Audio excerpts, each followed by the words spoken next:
Class 10th के देखिए सभी विद्यार्थी ध्यान दें। आज के इस वीडियो के अंतर्गत मैं आप सभी को विषय हिंदी का 18 सितंबर के लिए कंप्लीटली पेपर बताने जा रही हूँ। आप सभी को इस प्रश्न पत्र का पूरा सॉल्यूशन भी मिलेगा। आप सभी अच्छे से अच्छे अंक प्राप्त करना चाहते हैं तो आप सही चैनल पर आए और सही वीडियो आप सभी देख रहे हैं। आप सभी के 100% इन्हीं पेपर में से आपके प्रश्न फंसेंगे। तो चलिए देरी किस बात की, वीडियो को हम स्टार्ट करते हैं। ठीक है, तो पहला प्रश्न यहाँ पर है, प्रयोगवाद के जनक माने जाते हैं, तो इसका आंसर है आपका ये। एकांकी में कितने अंक होते हैं? तो एक अंक होता है। आत्मकथ्य के कवि है, तो इसका आंसर है जयशंकर प्रसाद। और दूध का दूध पानी का पानी का क्या अर्थ है? तो इसका आंसर रहेगा सही न्याय। दशानंद में कौन सा समास है? बहुब्रीहि समास। नेताजी का चश्मा पाठ की विधा है, तो इसका आंसर है आपका कहानी। ठीक है, चलिए यहाँ से आप स्क्रीनशॉट ले लीजिए और अच्छे से कंप्लीट कर लीजिए। इसके बाद में हमारा अगला प्रश्न यहाँ पे कि पर परशुराम में डेडेडेस की भुजाएं काटे थी सशस्त्र बाहु। कविता के रचना विधान को डेडेडेस है छंद। प्रबंध काव्य के डेडेडेस भेद होते हैं तो बाल गोविंद भक्त पाठ की विधा डेडेडेस है रेखाचित्र। समास के डेडेडेस प्रकार होते हैं तो 6 प्रकार होते हैं। गेगटोक यगंतोक का अर्थ पहाड़। ठीक है, चलिए अगला हमारा प्रश्न है, सही जोड़ी बनाकर लिखिए। ठीक है, पहली है सूर के पद, इसकी जोड़ी रहेगी भ्रमर गीत। काव्य की आत्मा, काव्य की देखिए आत्मा है रस। नगर पालिका कार्य क्या होता है? सड़कें पक्की करवा देना। ठीक है, जहाँ पर सड़कें टूटी फूटी होती है उनको सही करना, जहाँ पे सड़कें नहीं उबड़ खाबड़ रास्ता है वहाँ पर सड़कों का निर्माण करना, तो ये होता है नगर पालिका का कार्य। कलम का जादूगर, ये है राम वृक्ष बेनीपुरी। आँख चुराना, आँख चुराना यानी कि नजरें बचाना। ठीक है, और देहाती दुनिया, देहाती दुनिया है पहला आंचलिक उपन्यास। ठीक है, चलिए तो आप स्क्रीनशॉट ले लीजिए और कंप्लीट कर लीजिएगा।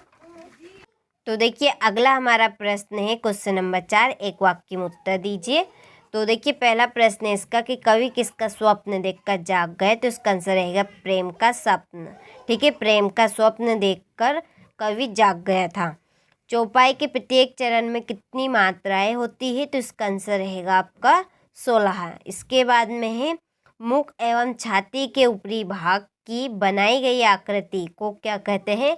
बसट कहते हैं। ठीक है, इसके बाद में हमारा अगला प्रश्न, मुहावरा क्या है? तो मुहावरा जब कोई वाक्यांश प्रयोग होते होते विशेष अर्थ देने लगता है तब वह मुहावरा बन जाता है। ठीक है, मुहावरा क्या है कि जब कोई भी वाक्यांश प्रयोग होते होते अपना एक विशेष अर्थ देने लगता है तो तभी वो एक मुहावरा बन जाता है। ठीक है, इसके बाद में संधि कितने प्रकार की होती? तो 3 प्रकार की होती है। एक तो स्वसंधि, व्यंजन संधि और एक होती है विसर्ग संधि। ठीक है, इसके बाद में कि जब भोलानाथ चूहे के बिल में पानी डालकर आया तब उसकी माँ क्या कर रही थी? तो उसका आंसर रहेगा आपका चावल साफ कर रही थी। ठीक है, तो यहाँ से आप अच्छे से स्क्रीनशॉट ले लीजिए और कंप्लीट कर लीजिए। इसके बाद में हमारा अगला प्रश्न है कि साधु संत बालकों के दोष नहीं देखा करते, तो ये बात सत्य है। ठीक है, रस के 4 प्रकार होते हैं तो ये असत्य है। हलदार साहब हर 15वें दिन कंपनी के काम के संबंध में उस कस्बे से गुजरते थे, तो ये बात सत्य है। लोकोक्ति का अर्थ लोक में प्रचलित उक्ति है, तो सत्य। भोलानाथ के पिता फूल के कटोरे में उसे गोरस भात शानदार खिलाते थे, तो ये है सत्य। रफ्ता, रफ्ता का अर्थ रास्ता है, तो ये भी असत्य रहेगा। ठीक है, तो यहाँ से आप अच्छे से इन प्रश्नों का स्क्रीनशॉट ले लें और अच्छे से आप इनको कंप्लीट कर लें। चलिए अगले प्रश्न की ओर आगे बढ़ते हैं। तो देखिए अगला हमारा प्रश्न है, कविता की विशेषता लिखिए।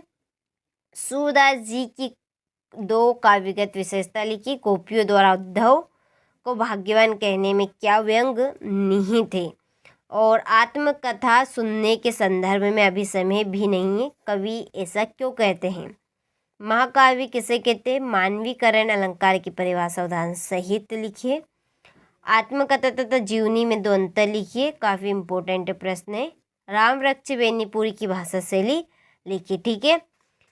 इसके बाद में अगला हमारा प्रश्न है कि सेनानी ना होते हुए भी चश्मे वाले को लोग कैप्टन क्यों कहते थे। इसके बाद में है कि भक्त के व्यक्तित्व और उनकी वेशभूषा का अपने शब्दों में चित्र प्रस्तुत कीजिए।